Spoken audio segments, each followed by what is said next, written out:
O pescador Urashima, de Venceslau de Moraes, voz Iba Mendes. Viveu em remotos tempos, num lugarejo da costa do Japão, Urashima, um moço pescador. Deste simples, pouco ia tagarelando a vizinhança, que tinha um coração propenso ao bem, e que em destreza ninguém o igualava, tratando-se de artes de linhas e de anzóis. Nada mais, mas já não era pequeno o elogio.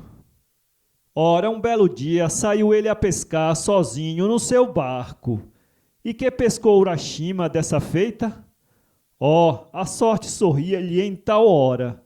Pescou uma enorme tartaruga, com a casca espessa e dura, a cabecita rugosa, denunciando assim a grande vetustez.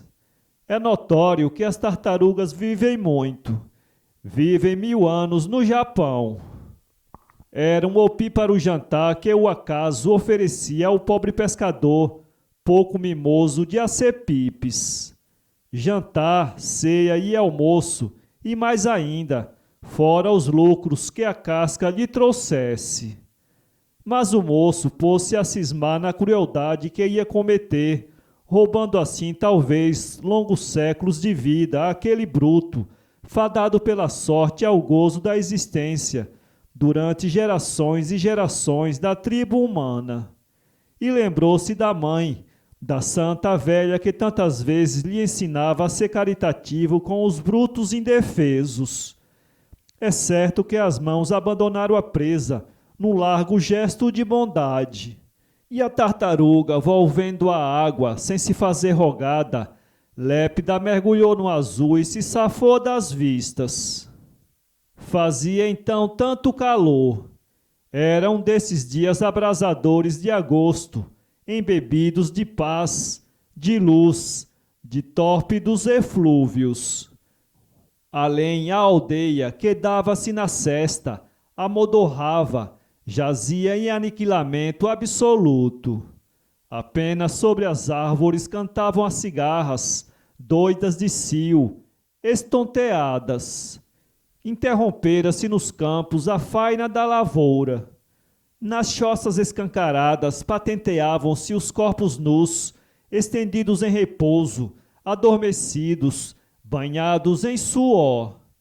E Urashima, no seu barco, vencido também pelos ardores daquela hora, largou das mãos os remos e as linhas, encostou-se à bancada e adormeceu. No entanto, eis que surge das águas um vulto feminino, encantador. O episódio que a tradição do povo foi retendo até aos nossos dias pode agora reconstituir-se em pensamento. Sobre o convés do esquife pousa esse vulto, essa fada adorável de feitiços, envolta em roupas carmesins, solto o cabelo às brisas e corada à fronte com um diadema de ouro, que é apanágio das princesas. Estende o braço de neve para o adormecido, toca-lhe na fronte com as pontas dos dedos delicados e diz-lhe de manso estas palavras: Acorda, Urashima, escuta-me. Eu vou contar-te quem eu sou. Sou a filha do Deus do oceano imenso. Habito com meu pai o palácio do dragão, no seio das ondas. A tartaruga que ainda há pouco colheste e restituísse a liberdade, era eu própria. Meu pai impôs-me um tal disfarce para que assim pudesse estudar-te bem os sentimentos. Por sua ordem, meu aprazimento pessoal seria a tua esposa, se me queres. 1000 anos viveremos sempre juntos, sempre jovens, sempre felizes, no palácio do dragão, sob o azul das águas. Lá seguem os dois pelo mar fora. Urashima empunha a esparrela da polpa, maneja-a com denodo, dá-lhe, pudera não, forças hercúleas, a ânsia de chegar. A princesa pousa no outro remo as mãos franzinas e vai sorrindo ao companheiro.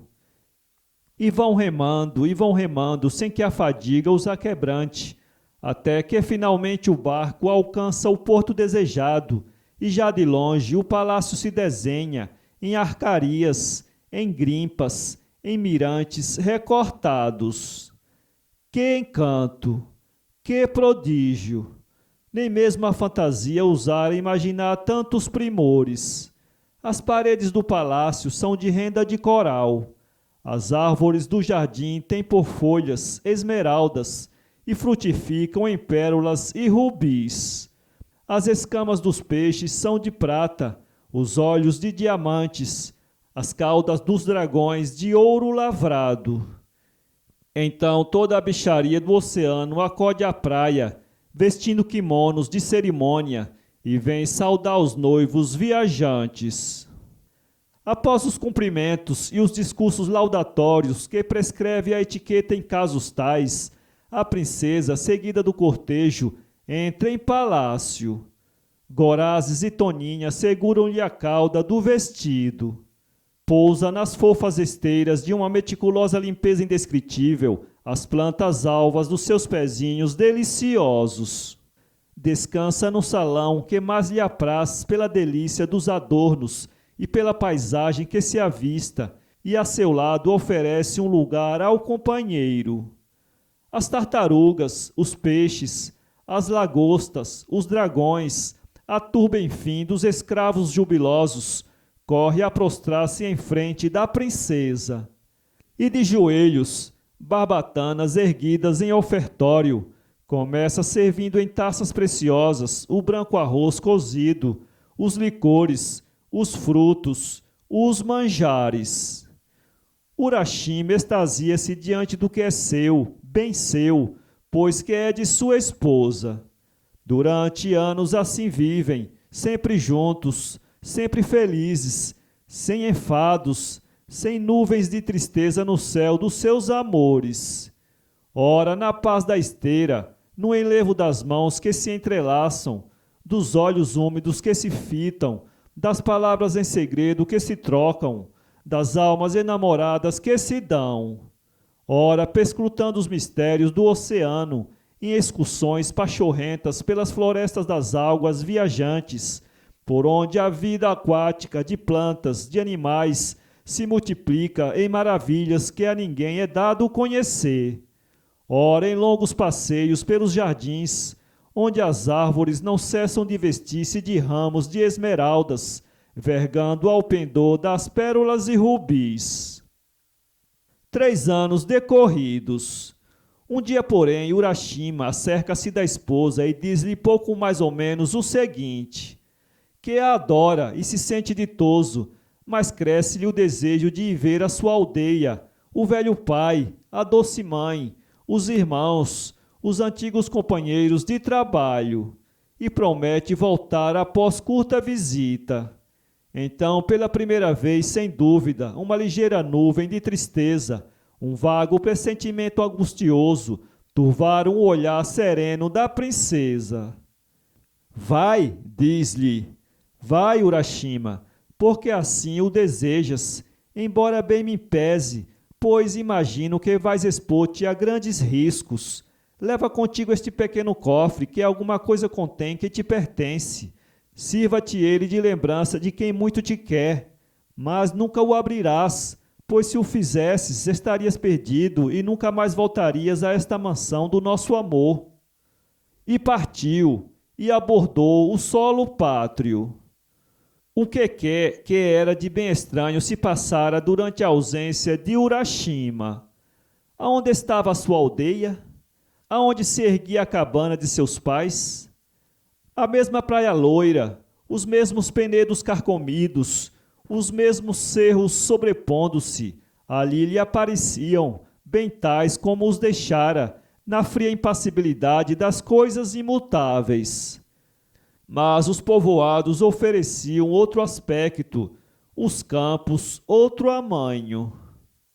Mas as árvores que lhe haviam dado abrigo e sombra, e de que tão bem se recordava, erguiam apenas troncos secos, algumas, porque outras já nem mesmo existiam, e outras árvores medravam noutros sítios, projetando outras sombras, frutificando em outros frutos.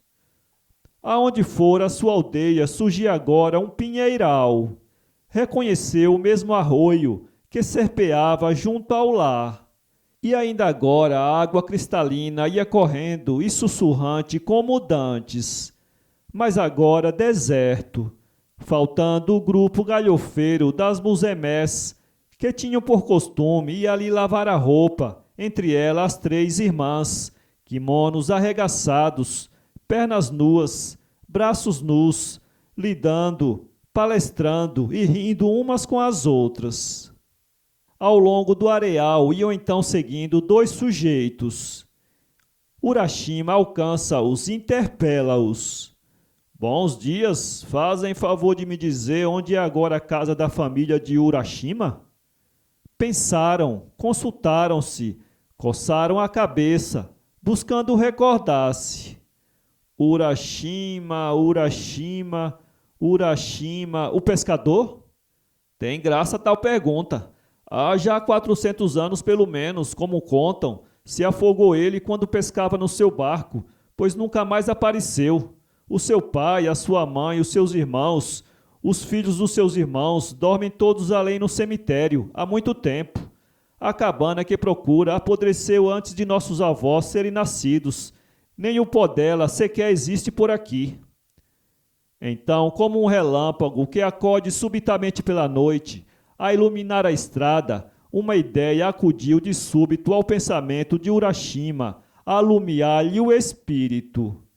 Ele ali estava, volvido à pátria, pousando os pés descalços no areal da sua querida aldeia, relanceando as curvas da paisagem em que por tantos anos a vista se pousara e a recordação lhe gravara para sempre na memória. O palácio do Deus do mar, no abismo das ondas, com as suas paredes de renda de coral, com os seus pomares de folhas de esmeraldas e frutos de pérolas e rubis, e os seus peixes de escamas prateadas e olhos de brilhantes, e os seus dragões de caudas de ouro fino, não pertencia à terra, era do mundo dos prodígios, regia-se pelas leis do encantamento. Um dia dos seus dias valia por muitos anos dos nossos anos. E assim, sem que Urashima o supusesse, séculos sobre séculos haviam passado sobre a terra, matando, destruindo, transformando, arrastando as coisas e os indivíduos à fatalidade dos destinos, ao aniquilamento, ao pó, ao nada, surgindo das ruínas outros aspectos e outros seres. O antigo pescador sentiu o calafrio da sua soledade, e o disparate anacrônico da situação em que se via incutiu-lhe no ânimo não sei que horrível opressão de angústia e de pavor. Pátria? Sim, a mesma areia inerte e os mesmos monstros de granito. Mais nada. Aldeia, amigos, aspectos familiares da sua mocidade, nada havia. Outras aldeias, outros aspectos, outra gente, e para esta o nome de Urashima entrava já na lenda. Em nada o cativava aquela terra. O anseio de fugir, de volver ao esplendor do seu palácio, acudiu-lhe então dominador. E a imagem das 1000 graças da princesa multiplicava-lhe o desejo de abandonar para sempre o solo onde nascera. Lançou um olhar de adeus ao cemitério, esse no mesmo pouso ainda, mas mais vasto e mais povoado de fregueses. E ia partir, deixar em paz a aldeia morta. Antes, porém, lembrou-se de abrir o cofre que recebera da princesa. Por quê? Talvez leviandade, talvez mofino cestro, que tantas vezes guia o homem a seguir pelo caminho proibido.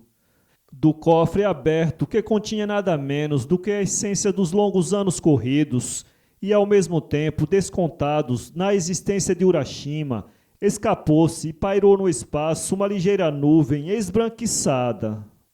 Chamado à razão, ao sentimento da desobediência em que incorrera e ao medo de um desastre, Urashima correu sobre essa nuvem, desvairado, e bradou-lhe que parasse. Era tarde. De pronto as próprias forças lhe faltaram e a voz se lhe extinguiu. A nuvem envolvia-o. A nuvem transportava-o ao seu justo lugar nas páginas do tempo. Fazia-o galgar de um pulo a grande barreira que o afastava dos seus contemporâneos. As leis da terra tinham pressa em corrigir erro tamanho. Repentinamente, os cabelos, a barba branquejaram como linho, sulcou-se o rosto em rugas, estalou a pele do corpo, os ossos romperam para fora, as costas dobraram-se no arco, viu-se como um macróbio não sei quantas vezes secular, como um esqueleto em férias, fugido do sepulcro, faltou-lhe o ar, faltou-lhe a luz, morreu, caiu, desfez-se em pó, desfez-se em nada.